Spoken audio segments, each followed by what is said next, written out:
Baba Suda, sarkin labari.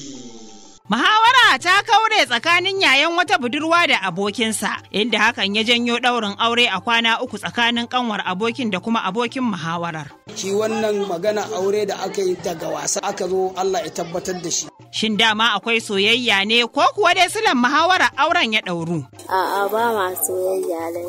Daga can yankin Kwajala kuwa al'ummar yankin ne suka koka kan matsalolin da ke damun su. Duk mutumin da ya biyo hanyar nan daga Magama zuwa Kwajale ya zuwa abin da yamman nan tamu sai ya ji tausayin mu. Tafiya take akan hanya ta haska fitilar wayarta sai kawai ta ji an zare mata wata zabgegiyar wuka samfurin ga yawa jini na wuce. Duk kuwa da mutane akan hanyar. Dan wallahi da kyan nai bacci sai da na sha maganin bacci. Ina rufe ido sai in ga kaman ya kawo wukan zai sa min yanda ya nuna min. Ku dai ku biyo mu ta cikin shirin za ku ji warwarar zare da abawa akan batun. A duniyar rayuwa namiji uba ne abin alfahari da akan yi ado da shi a koda yaushe kamar yadda 'yan adam suke sha'awar kwalliya da cinca ado da suturta jiki don samun nishadi da jin daɗi. Shakka babu a El Samad idan ana batun sutura kwalliya da cinca ado maza ma ba a bar su a baya ba musamman idan muka yi waiwaye a lokacin da mazan suke mazaje da suka yi yayin da ake kiransu gayu masu wando pantalo da tarin suma wato gashi ciko maroko da takalmin da ake yi masa lakabi da high heel tabarau da hula zannaba ko da a baya mun ce a El Samad komai na mata ne a yau kuma muke tabbatar muku da El Samad for Men wanda wuri ne na musamman a rukunin kantunan El Samad don faranta wa iyaye maza da samarin matasa 'yan kwalisa da kuma yara ƙanana manyan gobe. El Samad for Men matattarar cikar kamalan mazaje da nuna kasaita wuri ne da bashi da na biyu a duniyar suturun mazaje masu kiran kansu maza a cikin mazaje san kowa a kin wanda ya kasa kai kansa El Samad for Men wanda maza a yanzu suke yayi da nuna bajinta da burga daidai da zamani. El Samad for Men ɗaya ne tangan da goma a rukunin kantunan El Samad da ke kan titin Ibrahim Taiwo a kanan Daba, Nigeria. El Samad for Men wuri na musamman da mazaje. A El Samad da ƙaramar riba muka dogara da neman albarka. El Samad.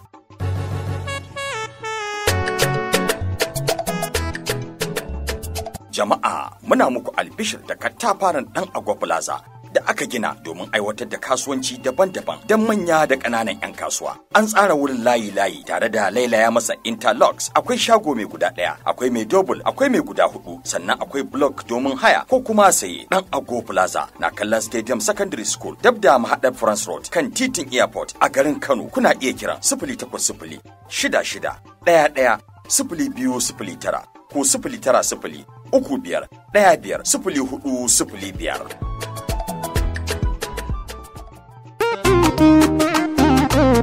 A shafarar kwantiriyo gwada ji daɗin duniya. A shafarar kwantiriyo gwada ji daɗi. Fura mai daɗi ga gardi malam a shafarar kwantiriyo gwada ji daɗin duniya. Ingantacciya ga tsafta malam a shafarar kwantiriyo gwada ji daɗin duniya. Kai daɗi na furan nan ya zarta kwatance. Shafarar kwantiriyo gwada ji daɗin duniya. Ka wa budurwar ka tsarawa gunzance shafarar kwantiriyo a ji daɗin duniya. Kai ma magidanci ka siya a takaice shafarar kwantiriyo a ji daɗin duniya. Tsofaffi na sha da samarin gaske shafarar kwantiriyo a ji daɗin duniya. Ko hanzarta kawai ku nemo damammiyar farar country yogurt a dukkanin manya-manyan kantinan da ke faɗin kanan da ko a kira 090 777 1879. Mai sauraro, Assalamu alaikum, barkanmu da wannan lokaci, sannunmu da sake kasancewa da ku ta cikin wani sabon shirin na Baba Suda, shirin da ke ilimantarwa, nishadantarwa, har ma da zurfafa bincike kan batutuwan da suka shafi al'umma. Sunana Maryam Ahmad Alim Manzo, kuma kafin mu nutsa cikin shirin za mu ɗauki karatun labarai a taƙaice. Al'umma a sassan ƙasar nan na ci gaba da bayyana ra'ayoyinsu kan yadda farashin litar mai ke ci gaba da tashin gauran zabi akai-akai, musamman yadda birnin tarayya Abuja da jihar Lagos suka wayi garin yau cikin ƙarin farashin litar man fetur da ta haura naira 1,000 a gidajen mai na kamfanin NNPC, lamarin da ya sanya al'umma cikin fargabar ƙaruwar farashin kayan masarufi. A nan kuma hukumar tsaro ta Civil Defense ta gurfanar da wani mutum a gaban kotun majistare mai lamba 45 ƙarƙashin jagorancin mai shari'a Haulatu Magaji bisa tuhumar zamba cikin aminci da kuma cuta. Sai dai lauyan gwamnati kuma mai gabatar da ƙara barista Muhammad Musa ya roƙi kotun ta bada dama a karanto masa laifinsa inda shi kuma lauyan wanda ake kara barista Ibrahim Muhammad ya roki beli. Kotun ta amince tare da sanya shi a hannun beli bisa sharaɗin kawo mutane biyu, haka kuma zai ajiye naira miliyan 2. Daga nan aka sanya ranar 23 ga watan da muke ciki domin sake gurfanar da shi. Ita kuwa gwamnatin jihar Kebbi ta tabbatar da ceto mutane 9 da aka sace a gundumar Kanya a wani kazamin fada da aka yi tsakanin jami'an tsaro da kuma masu garkuwa da mutane, yayin da suke ci gaba da tsare mutum guda daga cikin waɗanda suka sace. Takaitaccen labaran kenan tare da ni Madina Shehu Hausawa. Sannin ki da kokari mai labarai. Sai kuma sakon jigon rahotanninmu na shirin da ya gabata wanda ya kalli batun yadda wasu daga cikin al'umma ke da ɗabi'ar tofa-tofan kaki a ko'ina, daga bakin jakadiya Husna Sulaiman Ɗanladi. Da sakon Nusaiba Abdulsalam za mu fara wanda take cewa a gaskiya Suda muna iya bakin kokari gurin mun tsaftace muhallanmu, kuma wallahi Suda bana jin daɗin wannan ɗabi'a da wasu daga cikin al'umma suke yi. Ɗayar Yusuf magangarar wudil cewa ta yi, masu yin haka ba sa kyautawa, kuma ko a addini wannan haramun ne, yayin da kuma saƙon Awwal mai shayi Ikira ke cewa, ya salam ba wasu da, ɗabi'ar tofar da kaki ko ina tabbas ba abu ne mai kyau ba. Masha Allah Baba Suda an zo gurin, ɗabi'ar nan tana ɓata min rai, ya kamata masu irin wannan halin su daina, domin duk sanda wani ya gani ransa bai ji daɗi ba to su sani sun ɗauki haƙƙinsa. Sako daga Salisu Mustapha. Sa'adatu Sunusi Zakirai ta ce wasu dai wannan alamu ne na shahararrun ƙazamai, da fatan masu haka za su daina, yayin da shi kuma Naziru Sunusi Shak ke cewa ba wasu da yau kuma ta nan ka biyar to Allah ya iya mana, tsabta cikon addini ce dai. Zainab Sada ta ce salam ba wasu da, ai wannan wallahi kazanta ce, gaskiya wannan ba ɗabi'a ce mai kyau ba, masu yi kuma Allah ya sa su daina. Aisha Ubale Yahaya gai ta ce ba wasu da ni kan bana son masu irin wannan abun. Bara mu karkare da sakon Maraisiya Idris da ta ce salam ba wasu da, wallahi kuwa haka ne, wasu mutanen sai da addu'a, gaskiya kamata mu gyara. Jigon rahotannin shirin na wannan rana kuwa batu ne kan yadda aka sami yin wani auren faka-faka a ƙasa da mako guda a garin Gundutse da ke karamar hukumar Kura, kasancewar haɗuwar saurayin da budurwar ba a daɗe ba, duk da dai dama unguwarsu ɗaya, amma duk da hakan ba wani abu na soyayya da ya taɓa shiga tsakaninsu. To mai sauraro kowa fa ya san auren wannan zamanin da tsarabe-tsarabe da tanadi, shin daman su waɗannan ɗin ɓangaren angon da amaryan dama sun shirya ne ko kuwa? Tambayar kenan da jakada Abubakar Sabo ya miƙa mahaifiyar wannan amarya mai suna Zuwaira Aliyu da ke garin na Gundutse. Ta ce ta hudu da goyon bayan mutum da suke son ruwa muna su taba cewa ina son ta bai ta ma kawai dai hukuncin Allah ne daura mu muka ce muna su yayin shawara da kowa da an amince. Na ji daɗin wannan al'amari, na godiya kuma da mara annabi da matasan mu na unguwan nan suka yi kokari a wallahi Allah ba a tanadin nan mai zafi ba. To yanzu za a kai ta tunda yawanci al'adar aure shi miji yakan yi lefe kuma iyayen amarya su kayan ɗaki. Mu haka za mu je maka. Da dai yanzu na gane mata kunshi irin da fulawa. A can ana yi kunshi ai na ango ne da amarya. Ya kunshi za a kawai sai a lullube ta a kai ta. A lullube ta a kai ta. Ina buta ina tukunya ina abun. Buta sallah ya zama dole. Duk wannan dole ne a sayi shi. To shi fa zai yi lefe? Lefe ni ai muna so bai ba Allah bai hore mu ban ban ko ba ko ne. Yazo za a yi. Za a yi Allah ya fata na da su Allah ya zauna da su lafiya. Allah ya sa matarsa ce Allah ya ta je ɗakin ta kenan.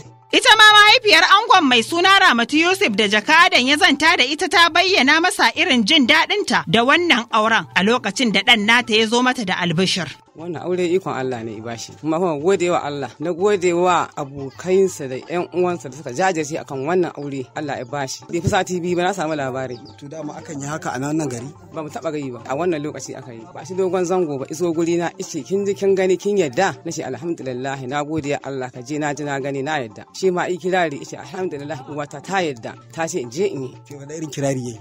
Allah ne wa godiya. Nace na gode Allah na Muhammadu manzo Allah sallallahu alaihi wasallama. Iyaye na ma ce kada su zo a nan garin ko aifin ni sai haka. Nace kowa i zaman sa nan ma na gode Allah gida kaman asa ƙuriya. Jama'a maza da mata yaro da babba. Aljanu ma su zama mana a wannan gidan. Insha Allah har ga Allah bai tare ba dai ikon Allah yanzu amma abin da Allah ya hore za mu yi. Daga ban abu kuma Allah ya hore za a yi komai da komai a gidan dan uwansa zai tare. Yana can tun jiya ba su yi bacci ba har gari ya waye. Sun yi daɓe sun yi komai an gyara ban daki. Allah zai su lafiya. Allah ya ba mu ikon riƙewa. Shi ma ango shakamshi Usman Yusuf Usman da aka miƙa masa abun magana kan batun cewa yayi shi da farko gaskiya ba soyayya bace, hasali ma kamar gasa aka saka tsakaninsa da yayan amaryar tasa, kuma da yake abin yin Allah ne sai gashi a ranar Litinin an je yin gwajin jini, Allah kuma yayi a cikin kwanaki 3 uku kacal da haɗuwarsa aka ɗaura auren nasu. A lokacin gaskiya ba soyayya bane, sai muka fara gasa tsakanin ni da shi cewa ina ganin ni ne na aure ta ko shi ya aure wannan kanwace a wurin mu.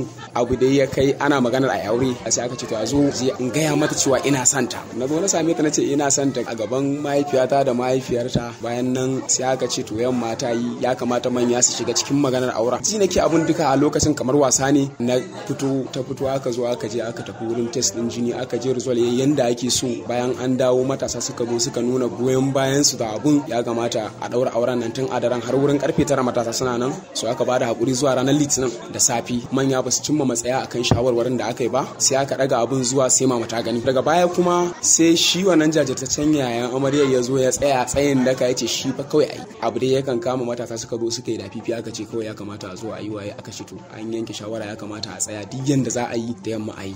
Shi ma yayan amarya Musa Ali wanda aka fi sani da Babu Kwamanda, wanda shi ne ya yi tsayuwar gwaman jaki har lamarin ya tabbata, ya maganci kan batun.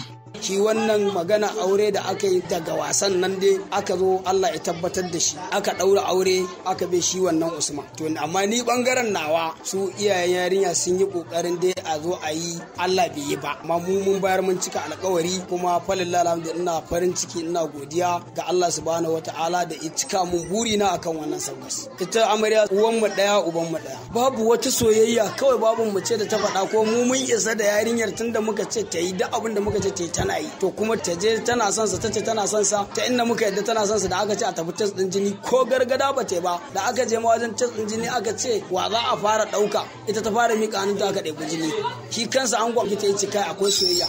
Ita ma amarya Shaguda Farida Ali wadda Hausawa ke yi wa kirari da bata laifi, ko da ta ba a ji dai ƙarshen daga bakina ba, ta magantu duk da dai bayananta na cike da nuna tsantsar ƙauna da bege ga sahibin nata, wato dai angon ƙasa da mako guda. Ranar Juma'a ne nan na zo wucewa, sai Musa yake kira na ya ce in zo in zauna, da na zo na zauna sai Usman ya kira baban.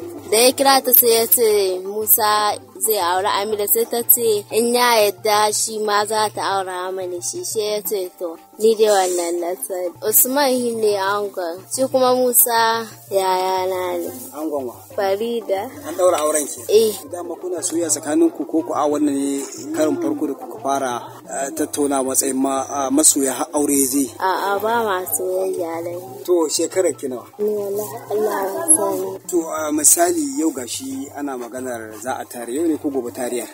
Yau ne. Ya batun shirye-shirye, kin san an ce za a yi biki akwai laifi akwai kayan ɗaki da ake yi, su ma da an yi? A'a.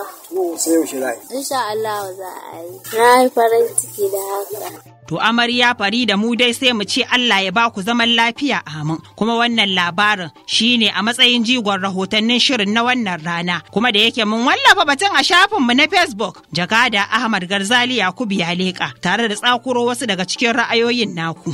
Za mu fara da ra'ayin Abba Jesse Indabo ya ce ai normal kenan, kuma hakan bai zo mana da mamaki ba, domin kowa ya Allah a shirye yake, muna addu'a Allah Ubangiji ya ba su zaman lafiya sannan mutuka raba. Tabbas wannan budurwa ita ce gwarzuwar 'yan mata a wannan zamani da maza ke wahalar samu, a cewar Awalin Dabai unguwa 3. Abdulkarim Mansur Adam ya ce ai in an ɗora soyayya bisa gaskiya da jejeniya hakan takan sa bai zo cikin sauƙi babu yaudara a ciki. Safiyano Mustapha Gai ya ce Baba Suda wannan aure ya yi ai maganin mugayen ƙawaye kenan, sannan kuma let koma ya yi tsiyar, daga nan sai fashe da dariya. Imran Musa Jahun ga sakon kaka ce masha Allah, al'umma sun fara gane gaskiya kenan saboda doguwar soyayya ba ta da wani amfani. Yasira Sani ta ce to dama inda so da ƙauna ba ta lokacin me za a yi, kuma an rufe kofar yaudara ka gani ai. Abdullahi Wali Zawa ciki da dariya ya fara ya ce wannan abu ya yi kyau Baba Suda, kaga an yi maganin masu yaudara kenan, Allah ya zaunar da su lafiya. Indian Boy ya ce Baba Suda wannan shi ake kira da ɗan baiwa, daga nan sai ya fashe da dariya kuma ya ɗago mana hannu. Inyas mai gida gyaran ya ce ai daman abubuwa uku lokaci ne da su, aure, arziki da mutuwa, inda an yi haƙuri da lokacin ya yi babu makawa. Ismail Tasiu Ahmad Hotoro ya ce Allah mai iko daga haɗuwa bayan kwana 3 kawai sai a ɗaura aure. To Allah ya zaunar, yayin da Hamisu Bala Hamisi yake cewa ma sha Allah wannan sha'ani ya yi daidai kuma hakan ya burge ni, watan Allah ya ba su zaman lafiya. Dahiru Taubar kuma ya ce Suda gaskiya ina taya su murna sosai. Allah ya ba su zaman lafiya. Abdullahi Isa Garko magargade da ra'ayinka mana da kake cewa abin mamaki baya karewa ko da yake watakil a kwana ukun sun gama fahimtar juna kuma dama da alama an gaji da zaman gidan shine kawai aka hada a tsakiya kuma aka daura. Fatan mu Allah ya ba su zaman lafiya mai dorewa ya ba su abin da lafiyar za ta ci. Mu dai daga nan teburin Suda muna waɗannan bayan Allah fatan alkhairi da murna domin a wannan zamani ba fa kowa ne yake auruwa ba. Idan kuma ana neman ba'asi a tambayi Nazifi dan mutan Ja'in ko kuma a tambayi Musa Rafin Kuka mutanen da aka kai kuɗin auren su har sau 3 kenan ana dawo da shi. Gare ki Alin Manzo. An gaishe da mai dala kuma waɗannan ɗin aida sai ka tura su gun dutse ba mamaki su ma za su yo wuf da nasu sahiban a can tun da dai su waɗannan al'ummar garin akwai kara da haka kuma za mu je ga sashinmu na kasuwanci domin karɓar saƙon talla ku dakace mu. Tashuwa farin cikin mai cuta sauki. Auzu billahi minas samiul alim. Bismillahir rahmanir rahim. Alhamdulillah sunana Dr. Shuwa Alhikima, shugaban bincike da kuma sarrafa magungunan gargajiya. Mun sake bude muku babbar cibiya mai suna Al-Ihsan Herbal and Modern Traditional Medicine. Wannan cibiya mun bude ta ne domin ci gaba da taimakawa al'umma masu fama da rashin lafiya. Da duk wata rashin lafiya da take damun dan adam, wannan cibiya ta tanadi ingantattun magunguna masu tarin yawa wadda suke magance duk wata rashin lafiya da ta shafa jikin dan adam, wanda ya samu asali daga cikin dubbin nabawi da kuma ilimin muka na magungunan gargajiya na zamani wanda aka sarrafa su cikin ilimi da kwarewa ta fannin lafiya. Duk mai fama da wata matsala da shafi jikinsa zai iya zuwa cibiyar mu ko kuma ya kira mu domin jin cikakken bayani wanda insha Allah zai samu maganin da ya dace da cutarsa kuma insha Allah zai samu lafiya. Wannan cibiya mun bude ta ne a nan gida Najeriya da kuma jamhuriyar Niger, a nan cikin garin Kano, a nan kan titin Zuro daidai kwanar gidan Buhari jikin Taj Bank Musa Baba Plaza, office mai namba 5 saman Pizza Hut. Ko ku kira mu kan namba kamar haka 090 60 60 35 30. Allah ya ba kowa lafiya. Yawwa ku mu zo mu je mu ranka yashin faɗaɗin kamfanin siyar da kala-kalar nau'ikan carpet da suka yi daidai da muradin zuciyoyinku a katafaren kamfanin ɗan dalama Carpet and Rocks. Shakurkundum ɗin kamfani ne da suka kera sa'a suka yi dace da kawo muku samfuran carpet na ƙasashen ƙetare, Iranian carpet, Turkish carpet, Chinese carpet, dangin su Sufa Laila, Atlas, haɗi da shimfiɗaɗɗen carpet ɗin nan Istanbul duka a mashahurin kamfanin ɗan dalama Carpet and Rocks. Daɗin daɗawa suna siyar da dukkanin ilahirin nau'ikan kafet ɗin da ake sawa a masallatai da gidajen angwaye da amari. Don haka walatan ta zuru babu jira ku ziyarci mashahurin kamfanin siyar da kafet ɗan dalama Carpet and Rocks da ke namba 40 kan titin Ibrahim Tayo kusa da gidan man Kiris Cross a garin Kanan Dabu, ko ku zage ku tsala musu tsala-tsalan kira a 08054949395 ko 08096918829. Bisalam dan aike ya gama aikinsa daga kamfanin siyar da carpet ɗan dalama Carpet and Rocks. A madadin shugabancin jam'iyyar APC na ƙaramar hukumar Wudil da shugabancin kwamitin dattawa na ƙaramar hukumar Wudil da ɗaukacin 'ya'yan jam'iyyar APC na ƙaramar hukumar Wudil gaba ɗaya kwata suna miƙa saƙon godiya ta musamman ga shugaban ƙasa Bola Ahmad Tinubu GCFR da shugaban jam'iyyar APC na ƙasa Dr. Abdullahi Umar Ganduje da mataimakin shugaban majalisar dattawa Sanata Barau Ai Jibrin da kuma sauran masu ruwa da tsaki. Bisa sanya Right Honorable Engineer Muhammad Ali Wudil a cikin hukumar gudanarwa ta ci gaban yankin Arewa maso yamma wato Northwest Development Commission. Sanarwa daga shugaban jam'iyyar APC na ƙaramar hukumar Wudil Alhaji Umar PRO da shugaban kwamitin dattawa na jam'iyyar APC na ƙaramar hukumar Wudil Honorable Yusuf Ibrahim Lajawa. Allah ya saka da alkhairi, amin.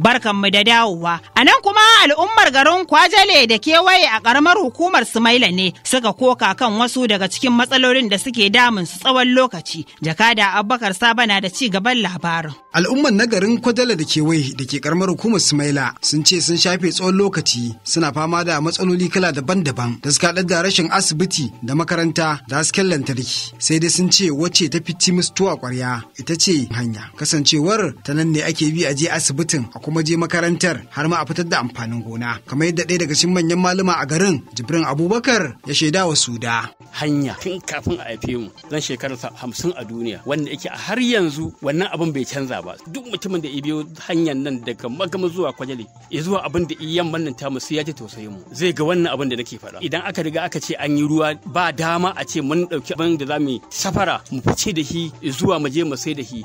Wani mashin din in ka jefa shi a wani gun wallahi tallahi baka isa ka fitar da shi ba sai dai a zo a yi gayya a fitar da shi. Ya nutsi in aka samu rahin lafiya mutane nawa suka mutu a hanyar nan ba su da adadi wa'anda kafin a ce an ɗauki mutum an fitar da shi ainihin Magami wani mutum ya rasu ba mu da asibiti. Makaranta ga ta nan a rushe take a yaya take ita ma babu. Fata su taimake mu dan Allah dan girman da Allah iya annabi su zo su fitar mana da hanya daga Magami abin da iya manan tamu har zuwa Gomo.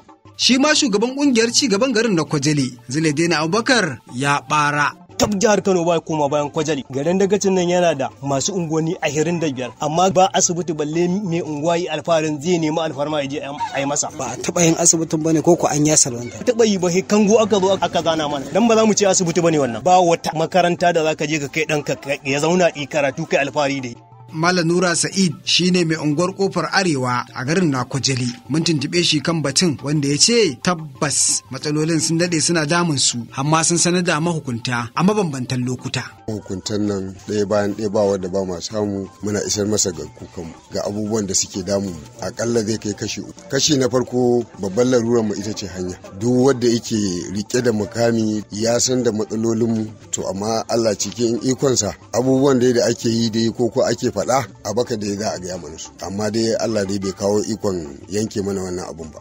Kan matsalolin ne muka sami zantawa da kwamishinan ilimin jihar Kano musamman abin da ya shafi makarantar Umar Haruna Doguwa wanda ya ce sha Allah za a sa makarantar tasu a cikin waɗanda gwamnati za ta gyara. Mun ji kukansu kuma insha Allah za a ga abin da za a yi. Wannan diya da nuna maka irin lalacewa da tabarbarewa da aka bari ilimi kuma mai girma gwamnati yana yin da zai yi na wajen an daidaita waɗannan abubuwa. So insha Allah babu wata damuwa na tabbatar za a sa cikin tsari na gyare-gyaren da za a yi kuma su insha Allah za a zo kansu. Don Allah ya yarda su ma ragowar bangarorin za mu bi su a hankali mu kuma ci gaba da bibiya. Abakar Sabo, Baba Suda.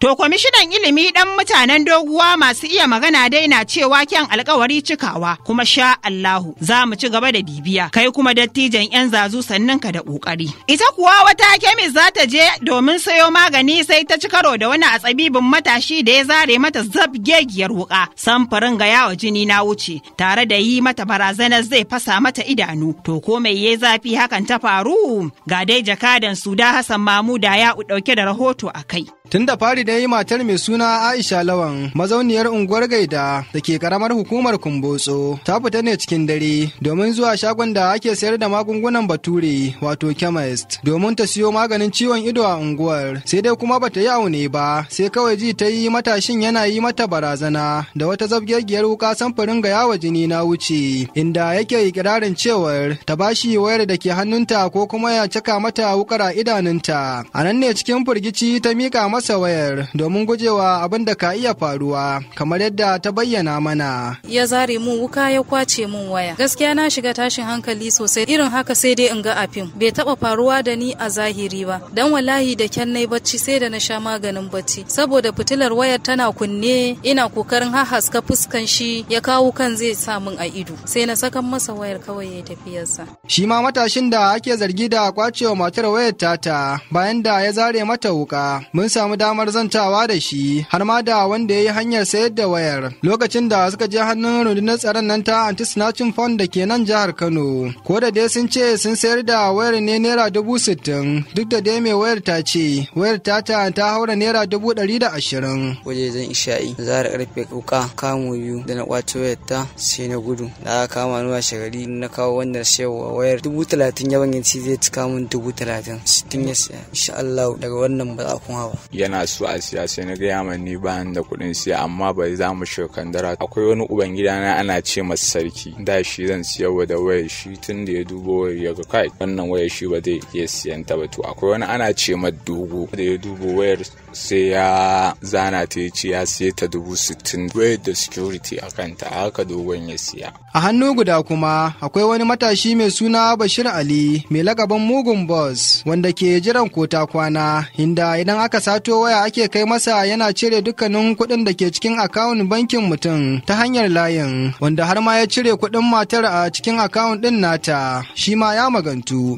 Abokina Alƙasim ya kira ni yake ce min da Allah ga wani layi dan duba mai shi, ya ga ATM a bayan wayarsa, ya ga wai da Allah a cire mai kuɗin ciki, sai na nuna mai gaskiya dai sabgan nan na daina, da Allah dai a duba mai. Aka duba shi ne aka ga 3,000 a ciki, aka cire aka ba shi 3,000 ya tafi da ita. Tsotsayi da kaddara da ganganci ma irin na tunda ni na aikata musu, ya na ce musu su tafi shikenan, ba za a saka ni a involving ina cikin kes ɗin ba. Kasancewar tuni rundunar tsaron nan da ke rajin yaƙi da kwacen waya da faɗan daba da kuma kawar da shaye-shaye ita ce ta samu nasarar cafke rukunin matasan. A don haka ne ma muka zanta da mai magana da yawon rundunar Ibrahim Garba Ahmad, wanda ya ce a shirye suke wajen ɗaukar mataki na gaba akan matasan. Cikin ikon Allah kwana 2 da yin wannan abu sai Allah ya bamu nasarar tafe wannan. Muka ƙara zurfafa bincike, muka je muka kamo shi ainihin wanda aka sayowa da waya. Layinta da akwai kuɗi aka ce da akwai wani suna mugun boss, ai shi ba abin da yake a jihar Kano sai dai yanka layi. Dan suka sato waya, in suka je suka sayar za su cire layi ma da akwai wanda suke kaiwa. Muka je shi ma Allah cikin ikonsa muka ɗauko shi. Waɗannan matasa ai dukkaninsu za mu tura su kotu ne su je su girbi abin da suka aika. To masu iya magana da suka ce ganin buzu a masallaci ya ishi tunkiya ta yi ishara. Hassan Mamuda Ya'u Baba Suda. Sannan ka da ƙoƙari 'yan biyu. Duka da haka shirin na Baba Suda na wannan rana ya kammala. A madadin dukkanin abokan aiki da suka taimaka shirin ya zo gare ku, musamman 'yan biyar sarakan Zazu. Muzammil Ibrahim ya kasai ne jagoran shirin. Abubakar Saba ne ya sanya min idanu. Adamu Abubakar Indallahi ya tace kuma ya sada ni da ku. Ni da na shirya na gabatar Maryam Ahmad Alim Manzo nake cewa mu kasance lafiya.